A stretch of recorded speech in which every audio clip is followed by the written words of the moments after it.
अस्सलामुअलैकुम वरहमतुल्लाहि वबरकातुहू। उम्मीद है आप सब व्यूअर्स खैरियत से होंगे। पूरी दुनिया को मालूम है पाकिस्तान इस वक्त ईरान, अमेरिका और इसराइल के बीच जो जंग चल रही है उसमें सालिसी का किरदार अदा कर रहा है और पाकिस्तान इस्लामाबाद में मुज़ाकरात चल रहे हैं। इस सालिसी के किरदार के हवाले से पूरी दुनिया में पाकिस्तान के चर्चे हो रहे हैं, पाकिस्तान को शाबाश दी जा रही है। वहीं दूसरी जानिब भारत में सफ़े मातम बिछी हुई है और वो किस तरह प्रोपेगेंडा कर रहे हैं, जाली प्रोपेगेंडा। इस वीडियो को एंड तक देखिएगा। इस वीडियो के एंड में मैं आपके सामने कुछ हकायक रखने वाला हूँ जिसे देखकर आप हैरान रह जाएंगे। पहले ये क्लिप देखें और उनका मातम एंजॉय करें। मुझे ये बताइए हामिद जी कि जो इजराइल की तरफ से बयान आ रहा है वो ये कह रहा है कि पाकिस्तान जैसे देशों के ऊपर हम भरोसा ही नहीं कर सकते मध्यस्थता के लिए, तो इन पर भरोसा ही क्यों किया, और अमेरिका तो इन्हें अपने लिए इस्तेमाल करता है। अच्छा, तो देखें, बड़ी क्लियर सी बात है कि पाकिस्तान ने जो काम किया है शायद वो दुनिया की तारीख में याद रखा जाएगा, अमन को और तीसरी आलमी जंग को रोकने के हवाले से। दूसरी बात यह है कि बदकिस्मती से नेतन्याहू जो है वो एक रॉक वाइलर जुनूनी शख्स है, वो जंगी जराइम का मुर्तकिब शख्स है। उसने लेबनान के ऊपर जो बमबारी की है उसका मकसद ही ये था कि ईरान और अमेरिका के दरमियान जो सीज फायर हुआ है उसको खराब किया जाए।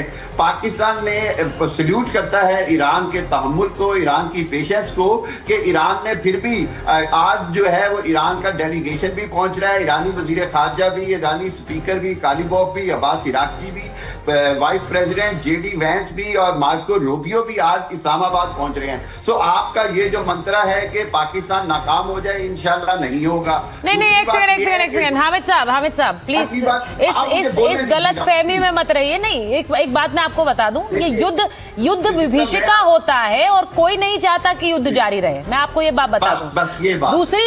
दूसरी बात मैं ये कह रही हूं आपसे कि इसके बारे में मैं इजराइल नेतन्याहू का मैंने जिक्र किया, लेकिन कैरोलिन लेविट ने सीधे कहा Lebanon was never part of the cease fire. तो अमेरिका का भी बयान है, अमेरिका का भी बयान है, वो भी कह रहे हैं। तो ये हो कैसे गया? आपने तो कहा था कि सीज फायर पे लेबनान की बात हुई। मैं आपको बताता हूँ, मैं आपको जिस तरह ईरान ने मारा है इसराइल को, इसराइल में पूरी तबाही फैलाई है। इंशाल्लाह हिजबुल्लाह भी जो है वो लबनान में आने वाले हर आईडीएफ फौजी को डेड बॉडी में भेजेगी वापस। ये मैं आपको बता दूं, इसराइल का भी बड़ा नुकसान हो रहा है लबनान में। वो आपसे एग्री नहीं कर रहे हैं, मीडिया को बता नहीं रहा। अगली बात क्या कह रहे हैं? अगली बात सुन ले, छोटी सी बात। जेकब आसिम मुनीर ने जो अभी सारा कुछ किया है और इंडिया और सब जगह जो मातम बिछा हुआ है। इनकी चीखों पुकार सुने, इनकी तकलीफ का अंदाज़ा लगाएं, इनकी किस तरीके से हालत हुई हुई है, जहनी हालत इनकी चेक करें कि ये कुछ भी बके जा रहे हैं, सारे हकायक को तोड़ मरोड़ कर बयान कर रहे हैं ये। जबकि शहबाज शरीफ साहब की दूसरी ट्वीट में साफ लबनान का जिक्र है और ये कह रहे हैं कि लबनान का कोई जिक्र नहीं है और इसराइल भरोसा नहीं करता तो मुज़ाकरात कैसे शुरू हो गए। भारतीय मीडिया बस प्रोपेगेंडा मशीन बना हुआ है। कुछ भी ये आकर मीडिया पे बोल रहे हैं, पाकिस्तान पर इल्ज़ाम तराशियाँ कर रहे हैं कि बस किसी तरीके से जंग ना रुके, जंग लगी रहे। अच्छा, अब ये दूसरी क्लिप देखें, इसमें ईरानी सहाफ़ी से ये क्या सवाल कर रहे हैं। इसको लेकर बार बार सवाल उठ रहे हैं कि लेबनान को लेकर ईरान का पक्ष क्या था, क्या उसे रखा गया, क्योंकि बार बार ये कैसे हो सकता है कि इतनी इंपॉर्टेंस थी लेबनान की इस सीज फायर में, लेकिन उसके बावजूद सीज फायर के लिए ईरान ने हाँ कह दी और अमेरिका कह रहा है हमने तो नहीं कहा, लेबनान का जिक्र था। नजर साहब जी, देखिए सुचित्रा जी, मुझे पूरा इंटरप्ट मत करिएगा, प्लीज बोलिए। लेट मी, मैं ज्यादा वक्त नहीं लूंगा। पहली बात यह है कि ये जंग जब शुरू तो यूएस का कोई भी स्ट्रेटेजी गोल नहीं था इस जंग को शुरू करने का। इजराइल उसको खींच के लाया, उसको ये कहा कि यहाँ पे तख्ता पलट हो जाएगा, आप तेल ले लीजिएगा, हमारा भी काम हो जाएगा। उस जंग में जब मार मरनी शुरू हुई तो अमेरिका दूसरे हफ्ते से ही, मैंने कल भी आपके यहाँ कहा था, भीख मांगने लगा, निगोसिएशंस की गुहार लगाने लगा। मुख्तलिफ जो उनके देश थे उनसे उन्होंने कहा, पाकिस्तान से भी कहा, पाकिस्तान ने एक जमीना फराहम किया कि वहां पे चलिए सीज फायर की बात हो जाए। अमेरिका इस जंग से बाहर निकलना चाहता है क्योंकि उसको बहुत ज्यादा नुकसान हो गया, उसके बेसिस खत्म हो गए हैं। यूएस फोर्सेस होटल से वर्क फ्रॉम होम कर रही हैं, इनके बहुत सारे फाइटर जेट्स गिराए जा चुके। तो अमेरिका के लिए इस जंग में उसके अंदरूनी मुखालफत हो रही है। 1 करोड़ लोग ट्रंप के खिलाफ है, सवाल पूछ रहे हैं हमारी जंग नहीं थी, तुम जंग में क्या कर रहे हो, इजराइल की जंग को क्यों ढो रहे हो। बिल्कुल क्लियर है, 2-2-4 जैसी बात है। अमेरिका इस जंग से बाहर निकलना चाहता है, अमेरिका इस जंग से बाहर निकल जाए, सीज फायर हो जाएगा, स्ट्रेट ऑफ हॉर्मुज़ खुल जाएगा, वहां से तेल गैस की सप्लाई होने लगेगी। लेकिन इजराइल का क्योंकि प्रवृत्ति है वॉर क्राइम करने की, लेट मी कंप्लीट, उसकी प्रवृत्ति है वॉर क्राइम करने की। और ये देखिए यहाँ पे जो डिस्कशन हो रहा है कि पाकिस्तान ने क्या किया, मैं उसमें नहीं जा रहा हूँ, खुद इजराइल ने 250 लोगों को कल कत्ले आम कर दिया है, इसकी निंदा होनी चाहिए। जो ईरानी नुमाइंदा है, आपने इनकी बात सुन ली है। ये कौन बंदा है, ये कहाँ से प्लांट करके लाया गया प्रोपेगेंडा के लिए, ये मैं आपको एंड में बताऊंगा। अब आपने इनकी बात सुनी कि ये कह रहे हैं कि मैं पाकिस्तान के उस पर बात नहीं करना चाहता, पाकिस्तान जो कर रहा है मैं उस पर बात नहीं कर रहा। हालांकि पाकिस्तान तो ईरान के फ़ायदे की बात कर रहा है मुज़ाकरात में। पाकिस्तान सालिसी का किरदार अपने ईरानी भाइयों के लिए कर रहा है। खैर, वो पाकिस्तान के हवाले से क्यों बात नहीं कर रहे, ये मैं एंड में आपको बताऊँगा। ये एक इम्पोर्टेंट क्लिप है, ये देखें आप पहले। एक बार मैं जेकब से लेती हूँ। वो कह रहे हैं, नजर साहब जेकब ये कह रहे हैं कि अमेरिका की ये लड़ाई नहीं, आपने उकसाया। अमेरिका अब लड़ाई से बाहर निकलना चाहता है, आपने फिर भड़काया। पहली बात तो ये जो बोल रहे हैं कि हम लोग ने वॉर क्राइम किया, ये वो ईरान में इनके खुद के लोगों को इन्होंने मारा, वो वॉर क्राइम नहीं था बिल्कुल। और वहां पे कोई लोग नहीं मरे, कितने लोग मरे गॉड नोज। 1.5-2 महीना हो गया, इंटरनेट बंद है, ठीक है। वॉर क्राइम ये हमें बता रहे, वॉर क्राइम ये ईरान के ही बच्चे हैं, हिजबुल्ला, हमास, यमन, ये सब ईरान के ही बच्चे हैं। तो पहले तो ताप को तो कुचलेंगे, पहले बच्चों को तो हम लोग कुचल लें। तो ये बात आप भूल जाइए कि वो लेबनान का वॉर खत्म नहीं होगा, ये वॉर चालू ही रहेगा, पहली बात। सेकंड थिंग, पहले से ही बता दिया था इजराइल ने क्लियर टर्म्स में, आप जो भी सीज फायर कर रहे हो ईरान के साथ, अमेरिका के साथ, no Lebanon involve in this ceasefire. लेकिन पाकिस्तान का क्या है, इंग्लिश उनको समझ में आती नहीं है। इंशाल्लाह बॉयज प्लेड वेल, उनको जहां से किधर गूगल ट्रांसलेट का इधर उधर करके उन्होंने डाल दिया और बोल दिया हाँ लेबनान के ऊपर अटैक किया, लेबनान सीज फायर के साथ था।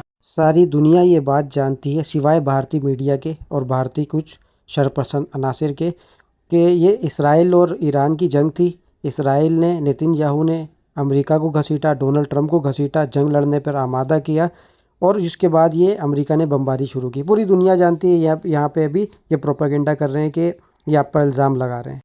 और इसके बाद इसराइली सहाफ़ी जो कुछ भी कह रहे हैं मैं उस पर बात नहीं करूँगा क्योंकि वो तो साफ प्रोपेगेंडा है। वो मैं भी आपको बताता हूँ कि ये सब क्या चक्कर है।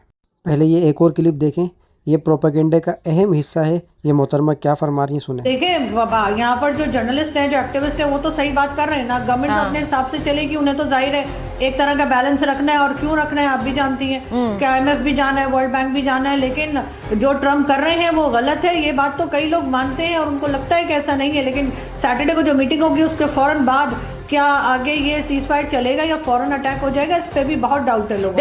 अब देखिए, इस प्रोपेगेंडे को थोड़ा समझने की ज़रूरत है। जिन मोहतरमा को ये पाकिस्तानी सहाफ़ी या नुमाइंदा जो भी बनाकर इन्होंने बिठाया है, अब आप देखेंगे किस तरह चाल चल रहे हैं, दुनिया को किस तरह गुमराह करने की कोशिश कर रहे हैं, लड़वाने की कोशिश कर रहे हैं और पाकिस्तान को नीचा दिखाने की कोशिश कर रहे हैं। ये देखें आप सबसे पहले।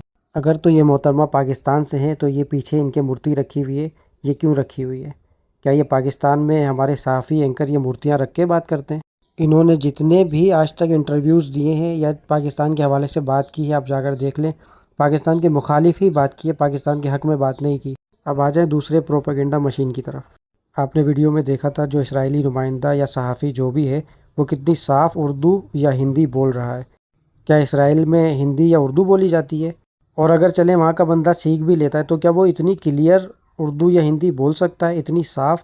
इन सारी चीज़ों से आप अंदाज़ा कर लें ये किस तरीके से प्रोपेगेंडा कर रहे हैं, अपने ही प्लांटेड बंदे बिठाकर, अपने ही लोगों से शो करवाकर और पाकिस्तान के ऊपर कीचड़ उछालकर, पाकिस्तान की किरदार कुशी करके ये किस तरीके से अपना गुस्सा निकाल रहे हैं कि मोदी जी ने इतना अच्छा मौका गंवा दिया दुनिया को लीड करने का, भारत पीछे रह गया, पाकिस्तान आगे निकल गया, उनके अपने मुल्क में लान तान हो रही है। ये वीडियो देखें, ये मोहतरमा क्या फरमा रही है। नरेंद्र मोदी इजराइल जाकर फादरलैंड करते रह गए और इधर पाकिस्तान जैसा आतंकी मुल्क शांति का दूत बनकर अमेरिका और ईरान के बीच में टेंशन कम करा रहा है। मतलब सोचिए कि असीम मुनीर युद्ध खत्म कराने में अहम रोल निभा रहा है, ट्रंप का बड़ा सिपा सालार बना हुआ है। अमेरिका के उपराष्ट्रपति JD वांस वार्ता के लिए आ रहे हो, ये वार्ता कहाँ हो रही है? इस्लामाबाद में हो रही है। मतलब ये सब क्या हो रहा है? पाकिस्तान आज जरूरी फैसलों का हिस्सा बन रहा है और भारत वहां से पूरी तरह से नदारद है। हिंदुस्तान दुनिया के इतने अहम मुद्दों से कभी भी इतना दूर नहीं रहा है, कभी भी इतना अलग थलग नहीं पड़ा है जैसा कि अब पड़ा हुआ है। मोदी जी के फर्जी मेडल का चस्का, विदेश नीति के नाम पर ही खी करना और जबरन गले मिल मिलकर फोटो खिंचवाने की कीमत आज देश चुका रहा है। लानत है, कहां लाकर खड़ा कर दिया मेरे देश को। भक्तों के पप्पा ने इजराइल को फादर बनाने के चक्कर में देश की फजीहत करा दी है। इंपॉर्टेंट डिसीजन मेकिंग से आज हिंदुस्तान गायब है। सुना आपने, कितना गुस्से से भरे हुए हैं ये लोग पाकिस्तान के किरदार पर। पाकिस्तान ने सालिसी का किरदार अदा किया, पाकिस्तान दुनिया के अहम फैसलों में शामिल है, इनसे ये बर्दाश्त नहीं हो रहा। आप देखें कैसे लानतें दे रहे हैं ये अपने मुल्क के हुक्मरानों को। यही नहीं और बहुत सारी खबरें हैं। आज के लिए इतना ही, मिलते हैं नेक्स्ट वीडियो में। अपना और अपने आसपास के लोगों का ख्याल रखिएगा। वीडियो कैसी लगी अपनी कीमती राय से कमेंट सेक्शन में आगाह कीजिएगा। अल्लाह हाफ़िज़।